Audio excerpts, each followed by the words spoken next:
বাংলাদেশকে আরেকটি 111-এর দিকে ধাবিত করা হচ্ছে। গতকাল একটি উপদেষ্টা বলেছেন বাংলাদেশ থেকে 111 সৃষ্টি হওয়ার সম্ভাবনা তৈরি হচ্ছে। আমরা যারা 16 বছর এখানে রক্তের বিনিময়ে, রাজপথে গ্রামের বিনিময়ে স্বৈরাচার শেখ হাসিনাকে পতন করেছেন, তারা বাংলাদেশের বিরুদ্ধে, বাংলাদেশের সার্বভৌমত্বের বিরুদ্ধে কোন ষড়যন্ত্রবদ্ধ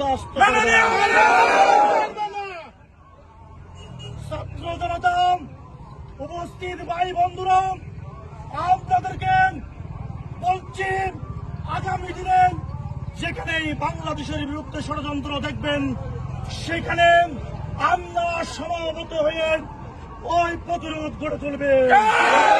এখানে যারা আসছে আপনার, আমি মনে করি যে 24শে গণঅভ্যুত্থান এদের যথেষ্ট অবদান রয়েছে, কিন্তু আজকে আমাদের 5ই আগস্ট এটা হচ্ছে স্বৈরাচার পতনের দিন। আজকের দিনে অন্তত আমরা এখানে এদের আমাদের বিভিন্ন এই শহীদদের স্মরণে আজকে বিভিন্ন প্রোগ্রাম থাকতে পারে, এইসব না করে ওনারা এখানে রহস্যময়ভাবে এই যে সাবেক মার্কিন রাষ্ট্রদূত পিটার হাসের সাথে যে আপনার আজকে গোপন বৈঠক করতেছে, এটা আমার কাছে খুব রহস্যজনক মনে হয়। এটা শুধু আমার কাছে না, পুরো জাতির কাছে এটা খুব রহস্যজনক এবং উদ্বিগ্ন। জাতি তো এটা নিয়ে অবশ্যই উদ্বিগ্ন হবে, কারণ আজকের দিন তো আপনার যারা দেশের জন্য শহীদ হয়েছেন 24শে গণঅভ্যুত্থানে তাদের জন্য অনেক প্রোগ্রাম ছিল, তারা এই প্রোগ্রাম বাদ দিয়ে কাউকে না জানে রহস্যময়ভাবে এখানে আসাটা আমার কাছে খুব রহস্যময় মনে হচ্ছে। মাননীয় প্রধান উপদেষ্টা এই জুলাই ঘোষণাপত্র পাঠ করবেন, তো ওরা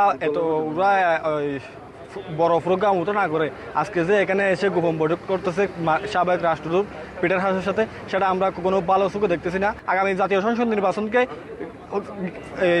ঠেকানোর জন্য আজকের এই মূল বৈঠক আমরা এভাবে সন্তোষ করতেছি।